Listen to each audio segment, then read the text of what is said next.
Hey friends, welcome back to another Field and Garden podcast. It is your friend Lisa Mason Ziegler, along with Layne, Angelo. Hi, and hi, Layne. Hi, hello everybody. So we have another seed talk for you today. Today is Cool Flowers Direct Seeding Frequently Asked Questions Part 2. But before we jump into that, folks, if you're new here to the Field and Garden podcast, welcome aboard. We're so glad you're here with us. We love it when you share our podcast with your friends and tell them to come on over and have a listen.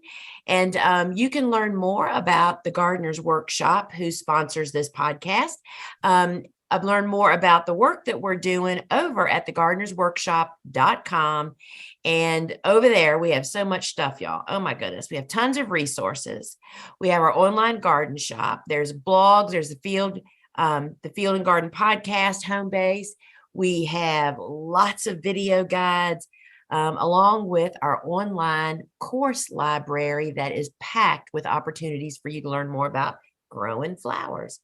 And so the Seed Talk is the brainchild of Layne. Layne is our seed manager at the Gardener's Workshop, and she's the one that gets all the questions that our customers send in. So she is pulling from those questions, and here we are, and I think it's just such a great idea, and we're hearing a lot of excellent feedback. People are loving this talk, and Layne is really responding and loving the interaction. So Yes. take it away, Yes. Layne. This is just a great one. All right.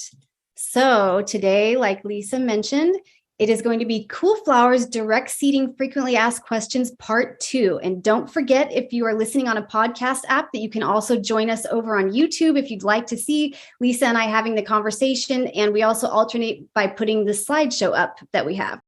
So let's go ahead and move on to our first question. So last time in the direct seeding part 1, we kind of talked about why we direct seed. We discussed some of the challenges, how to plant in fall versus very early spring. We talked about blue plurum. And then today we're going to move into a lot of practical tips and tricks to get you guys direct seeding with success. So our very first question today is, what tools, equipment, and supplies do farmers and home gardeners need for successful outdoor sowing? And Lisa, we can just touch on each of these things because we will discuss them in more detail throughout the course of this episode. But what are some of the things that come to mind? Sure. So the first thing I think of is have enough seeds on hand. Sometimes we underestimate how many seeds, especially when you're direct seeding. So have enough seeds. I am a strong user and believer in the garden hoe. That is what keeps my direct seeded beds weed free. And we use a lot of silage tarps to extinguish the weed seeds that are on the surface before we actually plant the beds. So a silage tarp. And we do a lot of hand watering with direct seeded stuff. So we have a hose that'll reach your garden spot. And we love having a wand that you screw onto that hose that has a really soft, gentle spray, which means it has a whole bunch of little tiny holes, which allows that to happen. And then if you want to have irrigation, once your plants are mature, you ought to have that, give that some thought. And then if you're going to mulch ultimately after your plants are up, then you need to have that on hand also. Yep. And one thing I would add is it's always a good idea to label what you have sown because we always say, you think you're going to remember and you will not remember. So make sure you have some sort of marker. Yeah. Is that not there could be a whole show about the funny things that, and the challenge. So we use wooden stakes, we have garden markers, all sizes. And so now I think we have the 18-inch ones that we sell them at the Gardener's Workshop. So I thought, all right, the bigger ones will be easier to see until our golden retriever started taking them because they're bigger. He sees them. So anyway, never a dull moment. And what do you use to write on your wooden stake? And she's so good about tipping me about things I forget to mention. My most favorite tool ever is the garden marker. And it's a marker that is made to be outdoors and withstands UV rays and moisture. You may think that that Sharpie or that permanent marker that you bought in the office supply store is going to last, but one day you'll come out and poof, all your words are gone. Yeah. But the garden marker, we love it. It's got a fine tip. You can write on it and read it, and it lasts forever outside. Yep. All right. Moving along. How and when do you prepare beds for direct seeding? And I think maybe we should start with when, because there are some weed issues that could arise if you prepare your beds too early without preparing for that. So Right. Go ahead. So it really just depends on, I mean, that really is a loaded question, but in Right. general, if you are going to direct seed a garden bed, we direct seed into open soil, meaning there's no mulch on the bed, and there's no film on the bed like the Bio 360 biodegradable film that we use for transplants, right? So that means you're going to prepare your bed and then it's just open soil. Well, if you just prepare your bed this week, but don't plant your seeds for a week or 2 or 3 weeks out, there's going to be a problem because all of the weed seeds that are in your soil, they're in everybody's soil. There's thousands of them constantly. The minute you stir your soil up, those weed seeds start developing, even though we don't see them for a little while. And if you let that open soil sit, those weed seeds are gaining time on your seeds when you ultimately plant them in a week or 2 or 3. So we recommend preparing and then taking steps to prevent the weeds from actually gaining access to what they need. Primarily, that's light and water. So we lay silage tarps. Silage tarps are just super heavy duty plastic. And what they block is water and light, the two things that weed seeds need. And if it's, if you're still having heat in your summers, not only does it block those two steps, the water and the light, the heat can actually extinguish those seeds that are on the surface. So you have to take steps to prevent those weed seeds from germinating. Right. Yeah. There's something called a seed bank that's in your soil that is a collection of all the seeds that weeds have dropped, things you've planted have dropped, birds have carried in, it's come in on animals' fur, and these are all lying in wait in the soil. They're dormant, but as soon as you make that surface prepared, you bring them up to the light, they're going to be ready to sprout and get the jump on your seeds. Yes. And then let's move to the next part of the question, which is, how do you prepare beds for direct seeding? Sure. So it really depends on your style. We follow 2 different styles here on the farm, no-till and conventional. No-till is exactly what it says. We don't do deep tilling. And so we might till the surface, which means just the top couple of inches. Conventional means that you use a garden tiller, whether it's on a tractor or a walk behind, that goes deep in the soil and mixes everything up. And that also brings weed seeds to the surface, right? So, and I'm sorry, it's how to prepare. Is that what the question was? How to prepare. Yep. Yeah. So in our no-till beds, what we really love to do is to use those silage tarps, as I mentioned previously, pull out whatever summer crops, get the bed top prepared. We'll put down a couple inches of compost. And underneath that compost, we will have put down the appropriate amount of dry organic fertilizer and just kind of rake it into the soil. Then we put our silage tarp down for a couple, 3 weeks. That kind of lets everything mellow out. It blocks any weed seeds from getting what they need. And then when it's time, when the temperatures are proper, we then pull back the silage tarp and plant. And we do basically the same thing for our conventional, except that we till. And we try to till the same. We till in the morning and we're planting seeds that afternoon, so that my seeds and the weed seeds have the same amount. They get to start at the same time. Nobody gets an early start that way. Yes. And whatever you're doing, it's really important that, and I think a lot of home gardeners are guilty of this, you can't just throw seeds out onto very hard packed soil. Yes. very compacted soil, you're not going to get good germination. The seeds need to have really good contact with the soil so they can absorb that moisture, like we've talked about before, which is critical for their germination and for them to metabolize their food source so they can actually survive. So you need to make sure that soil is loosened up, whatever that top layer is, so that your seeds can actually have an easy time having their roots penetrate, having good contact with the soil, and absorbing moisture. And, isn't it, Layne, it's kind of like how we use special seed starting mix when we're starting seeds indoors. Yes. We want it sifted. So yeah, you really want us putting that layer of compost on the surface really provides that cushy kind of conditions, right, for those. So if you're not going to do that, you definitely need to attend to that surface soil, because, and then of course, does the seed get covered with soil or not? That's, the other big question, right? So yeah, that is super important. It is. All right, let's move along. What weather conditions do you look for in the forecast when you are planning to direct seed?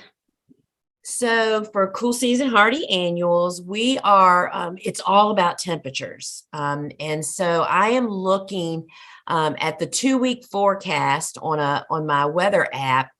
And when nighttime temperatures start dipping down into the 60s, 65 is like the perfect nighttime temperature, 60 to 65. And it's kind of holding in that window for the next 2 weeks. That's what you're looking for.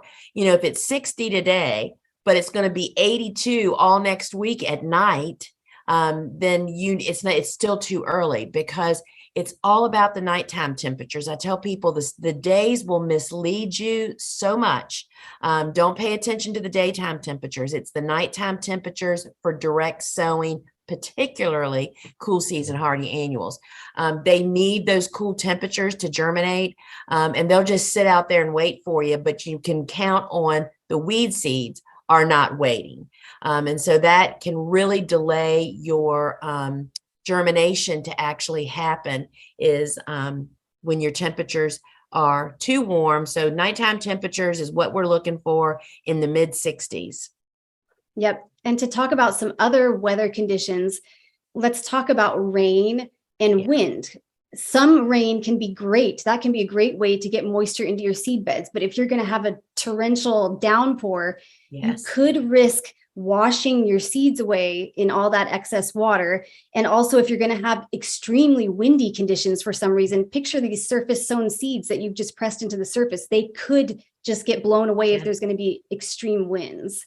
Yes, those are two good tips too. And a little bit, sometimes for newly planted seeds, a row cover on top of the bed, not hoops, just a row cover to help, especially for wind, can really be helpful. But avoid, if it's going to be a windy torrential weekend, wait till Monday to plant your seeds if you have that choice. Yes. Okay. In general, how many seeds should I sow compared to the number of plants I hope to end up with? A lot more than we think. I will definitely confess that probably the first 5 to 10 years that I was direct sowing, particularly I'm thinking of larkspur and bupleurum, big crops for flower farmers. I always had crummy stands. The bed was very spotty always. And because I was like, plant a plant every 6 inches. I was like putting 1, maybe 2 seeds every 6 inches, thinking in my mind they're all going to germinate. Well, it just doesn't happen that way. Stuff happens, right? So I am now a stellar direct sower with a great stand of plants. And I will tell you that I probably plant 4 to 5 times the seeds of the plants I need to end up with. And that's what it takes. Especially if you're a flower farmer, if you definitely want a plant just about every 6 inches in every row, which as a commercial grower you do, as a home gardener, what's more disappointing than a big old hole in your bed, right? So to me, it is far better practice to oversow and then thin your crops, which they all have to be thinned. That's just part of it, friends. That is part of the process. But we plan to plant many more seeds than we actually need plants. And another point that brings up is that you do need to be aware of how you're planning on planting your seeds if you're going to be sowing indoors or direct seeding at the time you're ordering them, because that affects the number. It's so true. I mean, it is literally a numbers game when we're ordering seeds back for the farm. Before we were selling seeds and we were just farming. I mean, I would literally sit down and say, okay, I need 1,000 red zinnias. So I would always buy twice as many seeds, even for transplants. But for direct seeded, I would warp that number several times. And it's an insurance package is what it is. It is. So make sure you order 4 to 5 times the number of seeds. That's how many you're going to actually be putting down compared to the number of plants you hope to end up with. Okay. What are the steps in the direct seeding process? So I was hoping you could just walk us through, as if we're out there with you in the garden, going about your direct seeding. Sure. So let's just assume it's a conventional bed. Or even the no-till. So the bed was just prepared. I just either finished tilling or the compost has been applied to the no-till bed. I use our garden hoe, which is a trapezoid, and I use the point of that to make little troughs. And it's about 1.5 to 2 inch deep trough. And the other thing that's probably worth noting is typically most of our beds are 30 inches wide. When we're doing transplants, almost always there's 4 rows in a transplanted bed. In a direct seeded bed, I always do only 3 rows, and that is to allow for quick and efficient weeding when that time comes, or preventing weeds with our hoe. So I make the first trough and I just turn the hoe on its point and just pull it. I just put it on the ground and walk, and I cannot walk in a straight line. I still can't walk in a straight line. You're trying to, and I always do the middle trough first because it seems like it would be the easiest, right? But you still kind of wobble. Make a trough for each row of seeds I'm going to put in. So I have these 3 little troughs that I'm going to be planting the seeds in the base of that trough. And that allows for a couple of things. One, it's easier to water, and it's very easy to see where you actually planted the seeds. So I make those troughs, and then I pull my seed packet out of my boot where I keep them and pull them out and dump them in my hand. People can't even believe this. It's like, this is the way I have sown thousands and thousands of seeds, and I do it quick and easy. I dump some, not all of them. And a note, if you're planting poppies, which we direct seed outside, you do not do it on a windy day. Those are like salt or pepper even. Yes. I dump some in my hand and just literally rub my fingers together as I'm just going, and I do 1 row at a time. I don't stand in one spot and do all 3 rows across the bed. I do 1 long row, then I come back to the head and do the next long row. And then I do whatever the seed prefers. Do they get covered with soil or not? If they do not get covered with soil, then I take my garden hoe, the stand-up hoe, and just go down that trough and standing upright, pat, and just kind of push those seeds to make certain that they have made good contact with the soil. If they need darkness, like Bupleurum does, I walk along with the hoe and very gently just run the hoe along the edge of that trough to push a little bit of soil on top of it. And then I grab my garden hoe. Of course, before I did all of this, I put a garden stake with the name. Oh, of course. Of course you did. Yeah. And just hope that Tucker doesn't take it. And then I go grab my garden hose with my wand with a super gentle sprayer. It puts out a lot of water, but it doesn't jet your soil. And then basically I fill up those troughs. I just walk along slowly. And I water everything twice. I water my containers twice. I water our trays sometimes twice, but I walk down the garden pathway and water 1 trough at a time, go down and fill it, and then come back up. And you don't flood it. You're just watering it as you go along. And I water.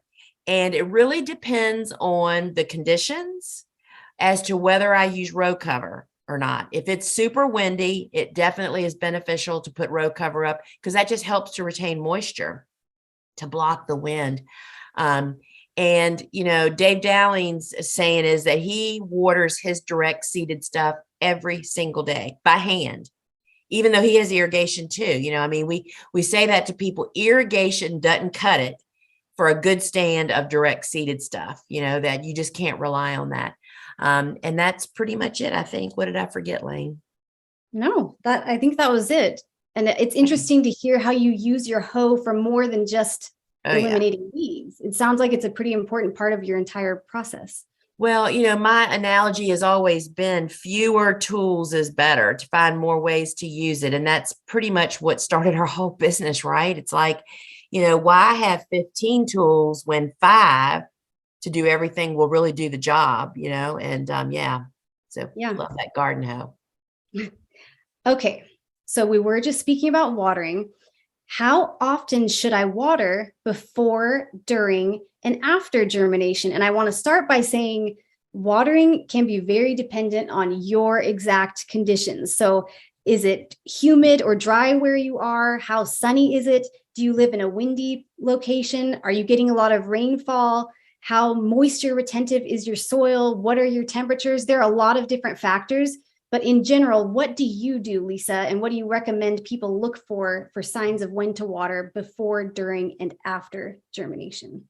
I will say that I don't water enough because they don't have to be, because we choose to hand water. We're really, and this I think also happens so much to home gardeners, and even to flower farmers. You water them the day you plant them. And then the next day, you're kind of still excited about the thoughts of, bells of Ireland or whatever it is. And you go and water them again. And then it's like all of a sudden, 5 days later, you're like, oh, shucks, I didn't water. So I would definitely say the benefit is you do not want to keep a soggy water bed, a seed bed by any stretch of imagination. But with normal conditions outdoor, sunny, warmish, 70-degree days, it's going to dry out fairly quickly. And in those conditions, I definitely say once a day, running down those beds and just wetting them again. A seed shell has to be moist for that little teeny microscopic little sprout to push his head out. Think of a chicken breaking an egg, right? Well, seeds don't have beaks. You have to soften the shell, right? Yep. And that's why we soak bells of Ireland. They germinate 100% better that way, because they have to break through. And so water every day is the goal. Before germination, definitely. Then as they sprout, it only helps them. I mean, if there's, again, as you said, it depends on your conditions. But you want them to grow at a nice, slow pace because you don't want them to get too big. But let's just say, and this is, I have learned to manipulate the growth rate of plants so much. If you're late planting, yes, water them every day. You want them to get bigger before winter comes. If you planted too early, maybe, give them just enough water. You know what I mean? To keep them smaller. Yeah.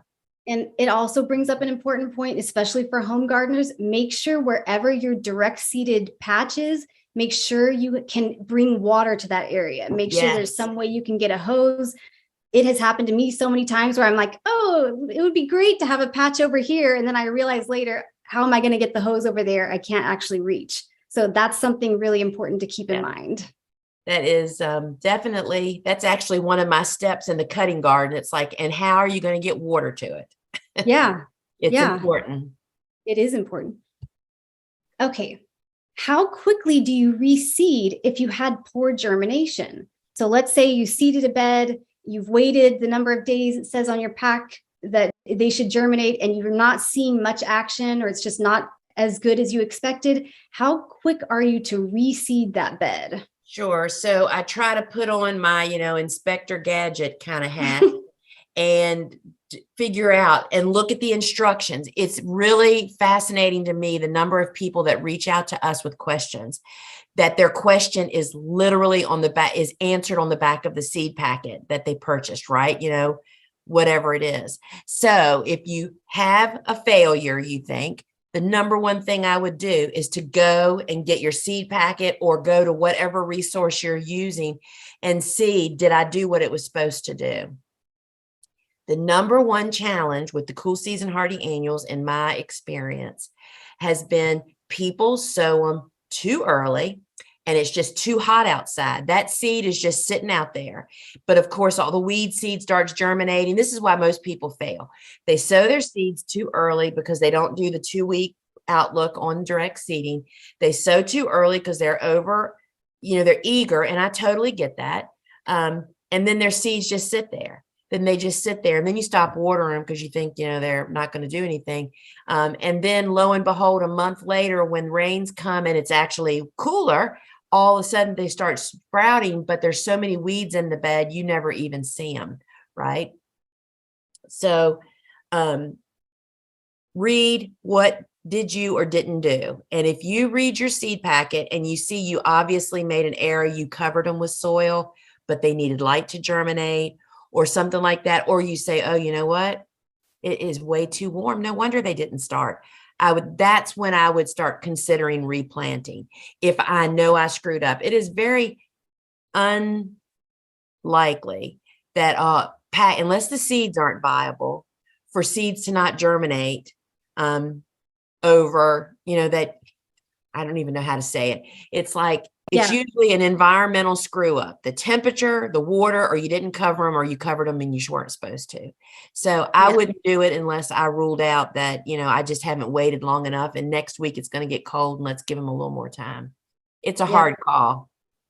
And if you do need to reseed and it's pushed you closer to your frost date than you would have liked, remember that hooping and row covering can buy you some extra time. Yes. In terms of weather. Dave says it buys you a zone. And so that means it moves you south, and which would buy you probably about a month back. You know what I mean? So they really do a lot to help your conditions. Yep. Okay. How do you combat weeds in your direct seeded beds? And do you mulch your direct seeded beds? My most favorite subject. So you don't combat weeds, you prevent them. That's the goal. That's the ultimate goal. It is even doctors told us it's far better to be preventative than it is to fight a disease, right? Well, weeds fall into that category. So that same hoe that I talked about using to make the troughs and to then cover or not cover my seeds, we use that hoe. So if I plant my garden today, my goal doesn't always happen. My goal is in starting in about 7 to 10 days, I want to start hoeing that seed bed about once a week. And when you use the garden hoe properly, meaning standing upright and just pulling it through the soil, you're not doing all this choppy kind of stuff. I can hoe a 120-foot bed of beans with 3 rows in it in less than 5 minutes.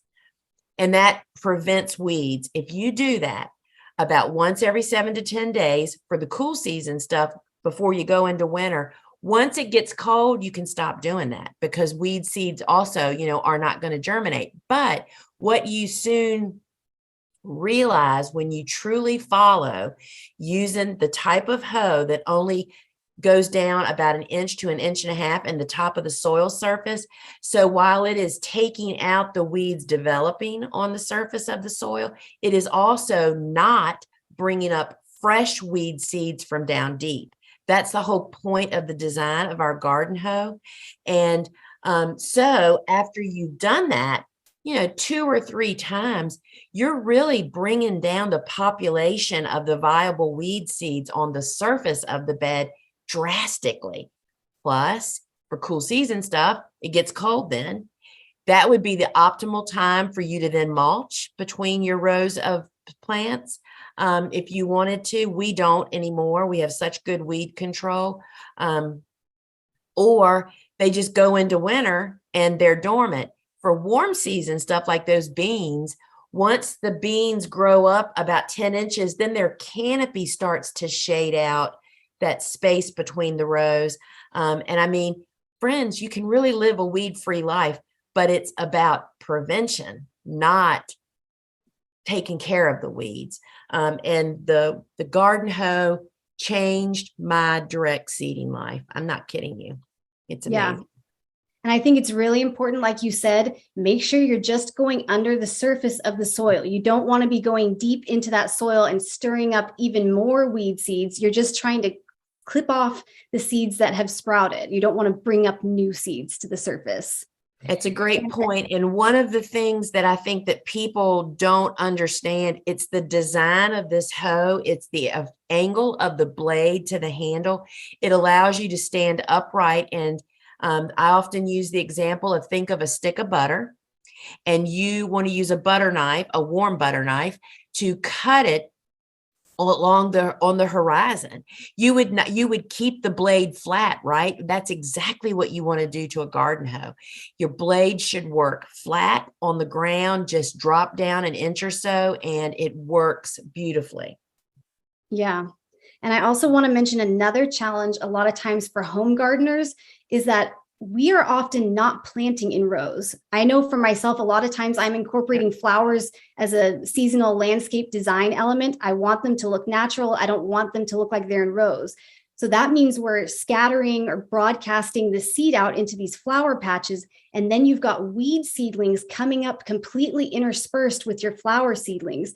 So a skill that's very important to develop is being able to identify which are your true flower seedlings and which are your weed seedlings. That's a great point, Layne. And I will say that in our experience in home landscapes, or in my own landscape, when we wanted to direct seed, I would take large, I would have a circular area, and we would actually use handprints to make depressions in the soil and just, put them at an irregular pattern. And so you can at least know where you planted your seeds, because it may seem obvious today, but as you've mentioned before, you will remember nothing.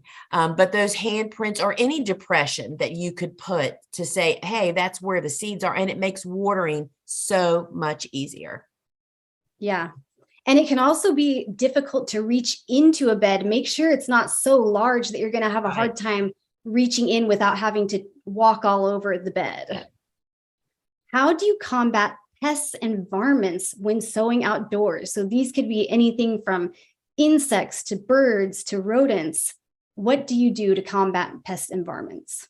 Sure. So, I sow just a handful of seeds out in the garden. And we haven't had particular varmint pressure, but I would imagine for those folks that in the spring and summer that want to try to direct seed sunflowers, that would be a huge magnet for somebody to come eat them, right? But what we would do if we had varmint pressure is, particularly birds, squirrels, rabbits, them just rooting around in your stuff looking for something is very, very destructive, right?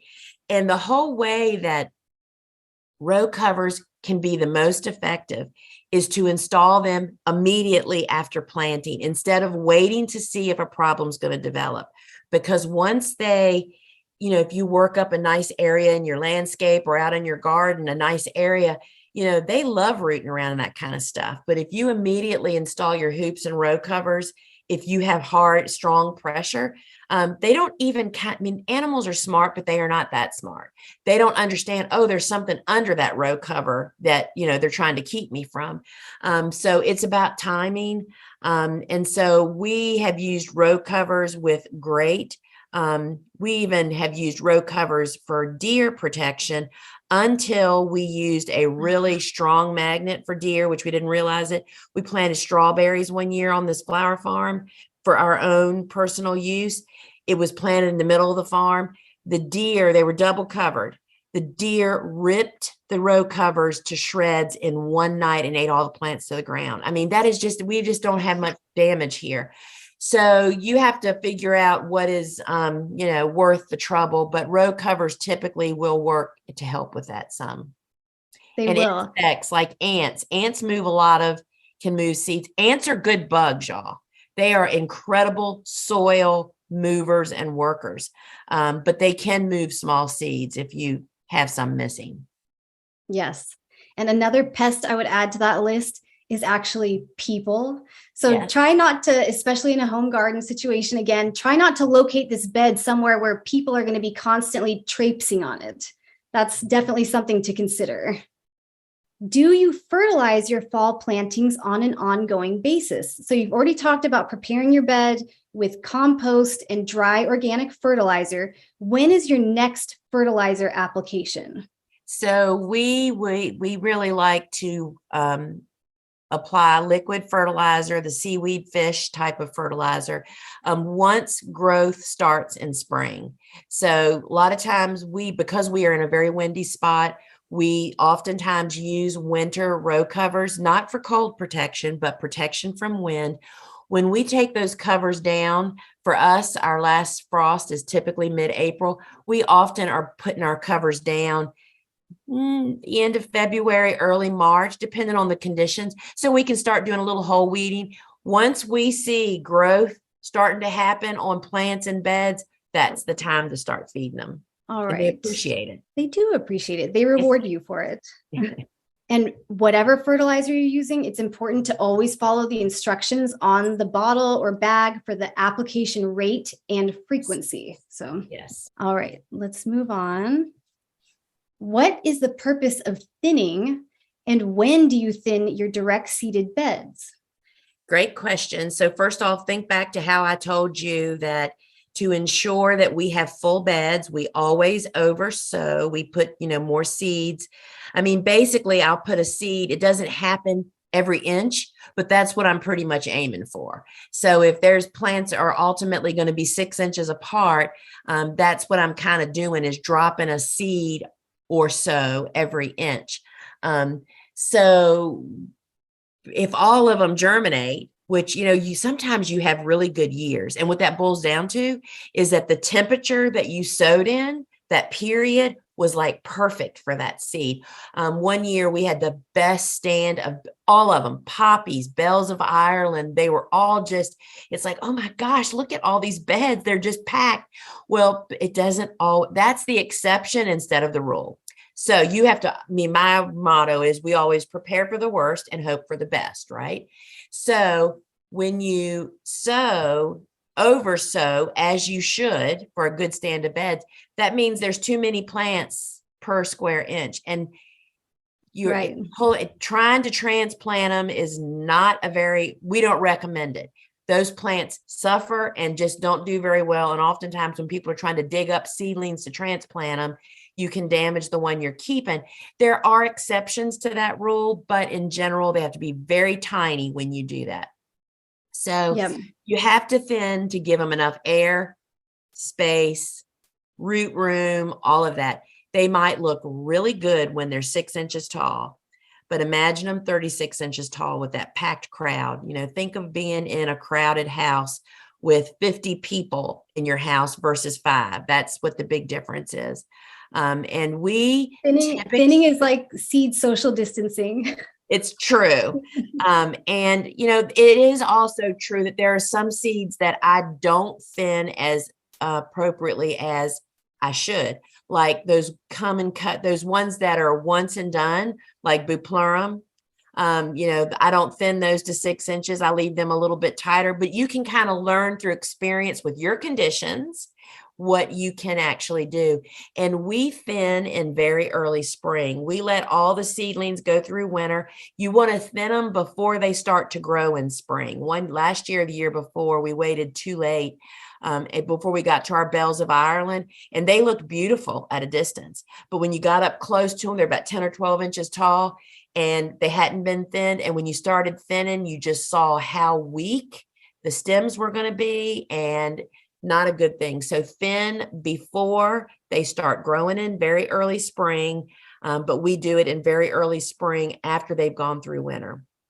Yeah, and it is a good idea to wait until very early spring, because sometimes the best looking seedlings in the fall end up, for whatever reason, not to make it in very early spring. Next question.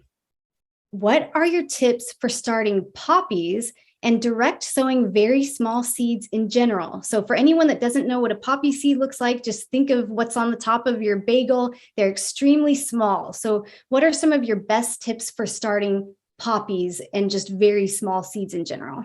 Sure. So again, don't do it on a windy day. If I've spoken to people that don't have great garden soil yet. They're just getting started out, and their soil is pretty heavy with clay, or there's just lots of chunks, and they're really wanting to have excellent like poppies. And my recommendation is to folks like that just haven't, it takes years to build your soil up. So, what I say? Go buy a couple of bags of potting soil and put a 1 to 2 inch on top of your, get your bed worked up as best you can. Try to get rid of the chunks, do all the normal steps that you do to prepare, but then put an inch or two of potting soil that is in kind of heavy potting soil. I'm thinking you don't want the real light, fluffy stuff. And we use our blocking mix, which doesn't have a lot of perlite and stuff and vermiculite in it, and put an inch or two down. And just do that in these places where you're sowing these super tiny seeds like poppies, because poppies are surface sown. Again, we make those troughs in that, and then just be sure they make good contact. And they really I have learned that poppies are one of the ones that really need those cool nights. Remember the name, Iceland poppies, for the one that we grow the most often. And they really need cold conditions. So a really fine seed bed, be sure you're surface sowing them, and then pay close attention to watering them as appropriately. Yep. And always with these surface sown seeds, be very mindful of wind, a ton of rain, or if you're watering a little too vigorously, that can wash these small seeds away. And also be mindful not to walk all over the beds where you have sown these small seeds. Exactly, because it does not take much, yes. Yeah. Yeah. And you could end up pushing them down into the soil, and then suddenly they're not surface sown anymore. And that's why they won't sprout. Right. Okay, let's go to the next. And this is the last question, and it's about a favorite flower of so many people. What are your tips for starting Bells of Ireland?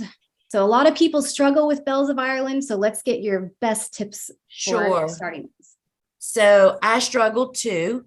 Bells of Ireland, when you look at the seed, it is like this little hard rock.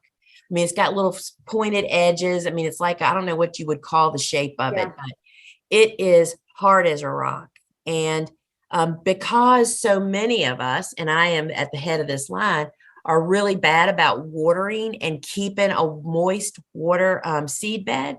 That's why bells typically don't ever germinate. They just don't get enough moisture. So before you even do what I'm just getting ready to say is we store all of our cool season hardy annuals appropriately, as we've talked about in other podcasts, in the freezer.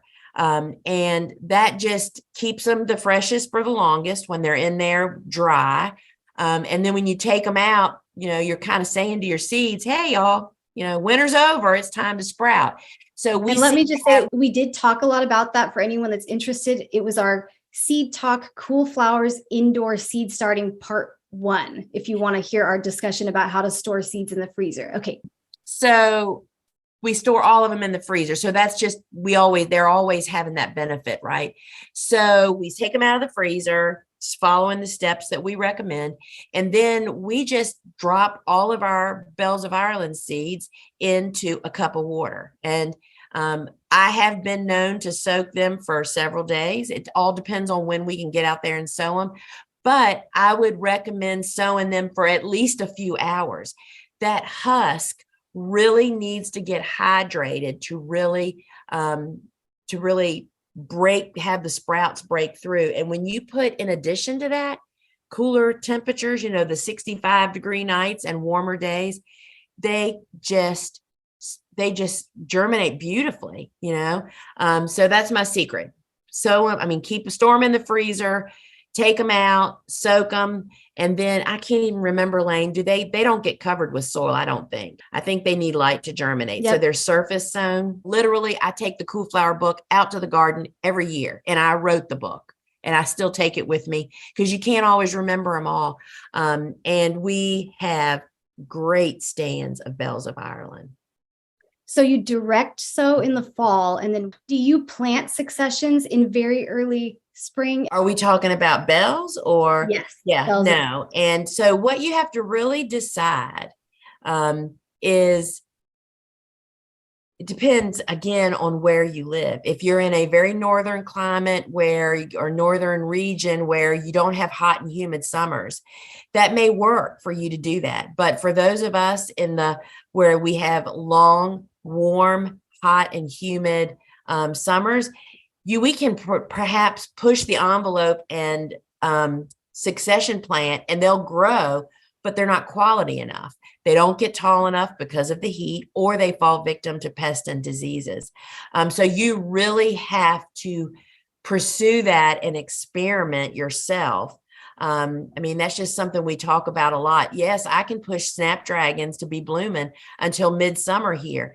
But guess what? They get diseases that snaps get, which we have never experienced with our fall planted and very early spring snaps. Plant them later. So it's a matter of, is it worth it to do that? Yeah. So you direct sow Bells of Ireland in the fall, and that's what you rely on. That's basically it for you. Yes. Yes. Okay, great. All right. Well, that was our last question for this time. We will not be having a Seed Talk episode next week, but the week after that, we will have a special edition where I will be interviewing Lisa. Oh my God. Yes. What will I ask her? You'll have to join us to find out. And remember, if you're watching us on YouTube, to please like and leave a comment, which we love reading. Or if you're listening in a podcast app, leave a review. We really appreciate it. Yes. And you can learn more about the Gardener's Workshop and the work that we're doing over at thegardenersworkshop.com. And we also really recommend that you sign up for our weekly farm news, which is really like a front page of the newspaper. It has a lot of different areas that you can click and go look.